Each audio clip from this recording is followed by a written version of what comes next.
Quand tu arrives sur la scène, tu regardes toujours la façon que tu vas ressortir aussi. Donc, la façon que tu te parques, quand tu rentres sur la scène, tu regardes les dangers. Y a-t-il des patients violents? C'est-tu dans un quartier résidentiel où il peut y avoir de la violence? Quand tu arrives dans la maison, y a-t-il de la drogue? Y a-t-il des choses? J'ai-tu assez de ressources? As-tu besoin d'appeler les policiers? Fait que c'est toutes des choses qu'on pense en s'en allant. On essaye juste de prendre le temps d'assesser tout ça pour avoir une image claire de la scène et de notre sécurité.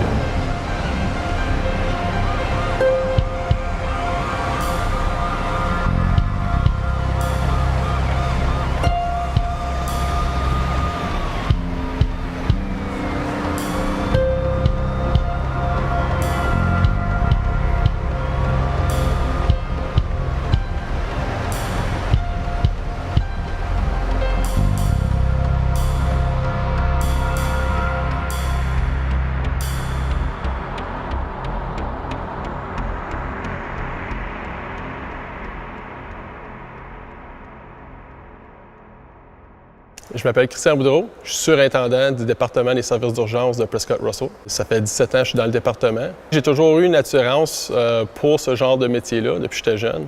Vraiment, je voulais aller comme policier, mais je suis daltonien, donc c'était une barrière pour moi. Donc, je me suis recyclé, si vous voulez, comme paramédic, puis la vie fait des belles choses, je ne regrette pas mon choix. C'était un bon fit pour moi. 5 sur 5, merci. Fait que, tu vois que nous autres, on parle en français, puis les autres, ils ne répondent en anglais.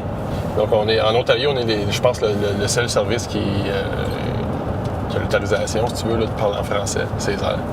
Juste parce qu'on est une communauté francophone. Puis l'important, c'est lorsqu'on mixe, il y a un appel, puis ça inclut les autres départements. Là, souvent, pour le bénéfice du patient, parce que c'est pas tout le monde qui parle en français, on va parler en anglais. Les surintendants, on fait des remplacements, on apporte le support à nos employés. On parle souvent avec le dispatch pour voir c'est quoi nos ressources.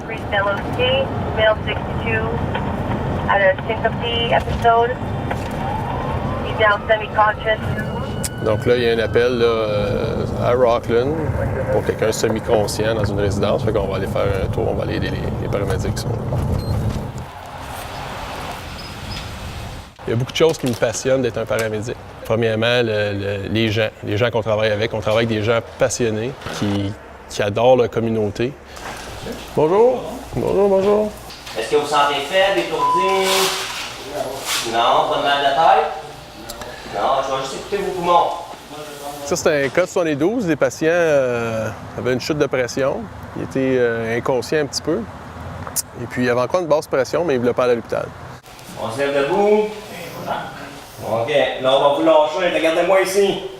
Regardez-moi. Regardez mon doigt. Ça va comme ça? Bougez pas la tête. Comment vous sentez, là? Bien. Donc, dans ces cas-là, qu'est-ce qui arrive, c'est que nous, on suggère fortement, à répétition même, d'aller à l'hôpital parce que il y a toujours un danger pour le patient. Mais on ne peut pas kidnapper des patients, donc c'est vraiment la décision revient toujours au patient. Là, vous êtes certain que vous ne voulez pas venir? Ouais. On peut pas vous forcer. On va signer votre forme. Là, qu'est-ce qui va arriver, c'est qu'on va faire une signature, on va lui expliquer les risques. Puis si encore une fois, il ne veut pas y aller, on a une forme spéciale, donc on va faire signer une forme de refus de transport.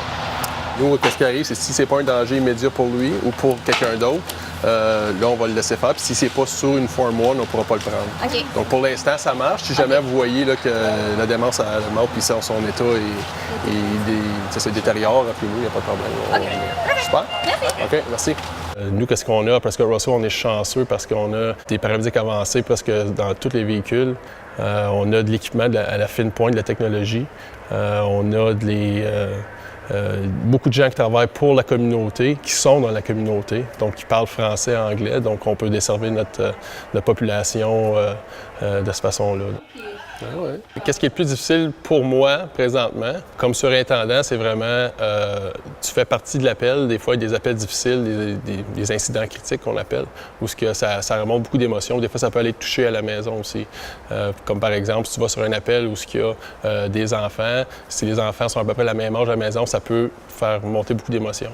Bien, c'est maintenant la difficulté de surplus, comme surintendant, c'est vraiment d'être capable d'avoir un deuxième sens, si tu veux, de protéger tes employés aussi. S'ils vivent des choses, s'ils vivent des émotions fortes sur un appel, d'être capable de percevoir ces émotions-là, puis peut-être de les retirer un petit peu pour qu'ils soient capables de se regrouper, pour qu'ils puissent continuer leur journée, là. Donc, c'est un défi de plus, puis en même temps, tu dois vivre avec tes propres choses. Donc, c'est le défi présentement que je crois que le plus difficile pour moi. Puis avec 4-7-3-0.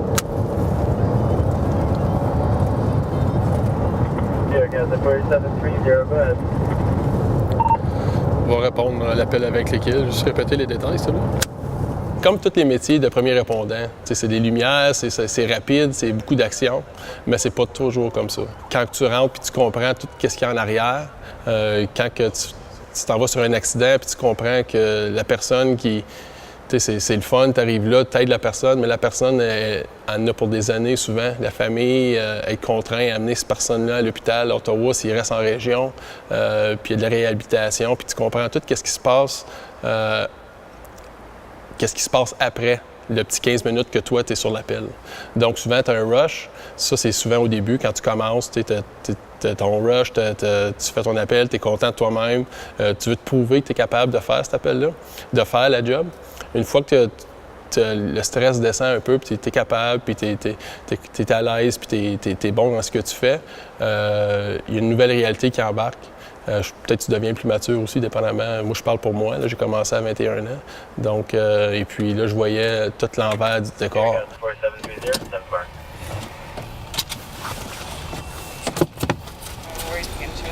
Vomited on Tuesday night. Okay. And that, so they're just wondering if she's got pneumonia or... Ah, okay. Great. They started taking her down some of her medication. She was on dexamethasone. Yeah.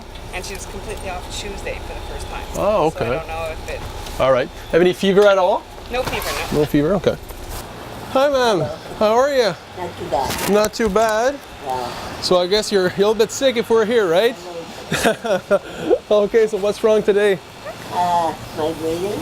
Yeah. So 66 years old. Had a couple of days, 2 or 3 days, ongoing diarrhea and nausea, vomiting, right? Je vais aller leur donner un coup de main, juste finir l'appel, faire sûr que tout est sécurité, parce que comme qu'on voit, là, il y a des marches, et ça peut être dangereux. Là, on va probablement utiliser une stair chair aussi. All right. Super.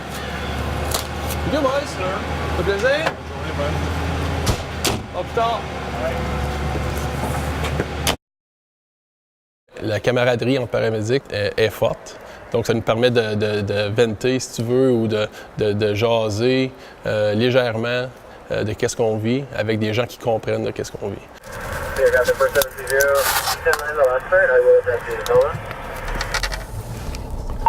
Oui, je vais être 18 sur l'appel. Juste répéter le 10-20, s'il te plaît, de l'appel. Donc là, il y a le paramédic communautaire qui va sur l'appel, il y a nous qui va sur l'appel, puis l'autre véhicule. Puis à cause qu'il y a du sang sur l'appel, je vais demander probablement les 10-200 s'ils ont été déployés. C'est quoi ton nom? T'as-tu vomi? OK, reste là 2 secondes. Ici, full gown. Le gars, il est vomi, il est plein de sang, il pédale ici. Bon, on va prendre soin de toi, mon homme, OK? Je vais juste relaxer un petit peu, là. Il me dit que c'est cogné à la tête. J'ai de la misère à le voir. OK, viens t'asseoir ici, là. On va te checker. Ça marche? Non, hein? Peut-être pas, hein? Lui, il dit qu'il a vomi puis c'est cogné à la tête. C'est bien dur à voir si c'est du trauma ou non. Là. C'est une lacération, puis c'est dur à voir. Il n'y a pas d'autre chose. Puis ici, c'est blood thinner, il va saigner de la tête. Là. Il va saigner en masse. Fait que À moins qu'ils disent quelque chose en chemin, là, peut-être parler aux paramédics, mais à part de ça, on n'a pas rien d'autre. Là. J'ai pris les photos là, du sang, là, puis je vais aller à l'hôpital, moi, ils m'ont joué au médecin, parce qu'il y avait beaucoup de sang à terre. Là. OK. Vous êtes bon? On va vous attendre là-bas? All good? Par rapport à la santé mentale pour les paramédics, c'est quelque chose qu'on parle de plus en plus. C'est pas nouveau. Maintenant, on en parle à chaque formation. On se crée des comités, des gens formés pour être capables de percevoir les événements critiques, mais aussi les signes et symptômes que les employés pourraient ressentir si jamais ils font partie d'un incident critique. On essaie vraiment là, d'aller de l'avant puis de supporter nos employés dans leur quotidien. On est tous des humains et puis je crois que des gens qui démontrent des émotions bien, sont vrais envers eux autres, envers eux-mêmes. Et puis, c'est à nous de les supporter là-dedans, puis leur donner la chance de récupérer après un gros appel et puis de continuer le corps de travail pour qu'ils puissent avoir une longue carrière. Besoin de quelque chose, Nancy? Besoin de quelque chose? Je t'amène la civière. Je t'amène la civière? À plus de couleurs qu'elle avait. Ouais. OK. OK, je vais emmener la civière. Okay. Je peux te dire que je trouvais que j'étais dans un métier spécial. Une journée en particulier, quand je commençais à travailler, j'avais 22 ans. J'ai fait plusieurs gros traumatismes cette journée-là. Je suis parti d'un accident de ferme, un accident de la route, un accident, je crois un suicide, là, dans la même journée. Lorsque je suis revenu chez nous le soir, puis je soupais avec des gens, c'est là que je réalisais que c'est un métier spécial parce que tu n'enfreins pas les lois de confidentialité, mais tu veux toujours quand même parler de ta journée, tu veux parler de qu'est-ce que tu vis. Puis souvent, les gens ou la famille sont pas prêts à recevoir ce que tu as à leur dire. Donc, c'est pour ça que souvent, qu'est-ce que vous voyez, les paramédics sont une communauté assez tissée serrée. Justement parce qu'on se comprend dans les choses qu'on vit et qu'est-ce qu'on se dit. Donc, c'est un métier très spécial.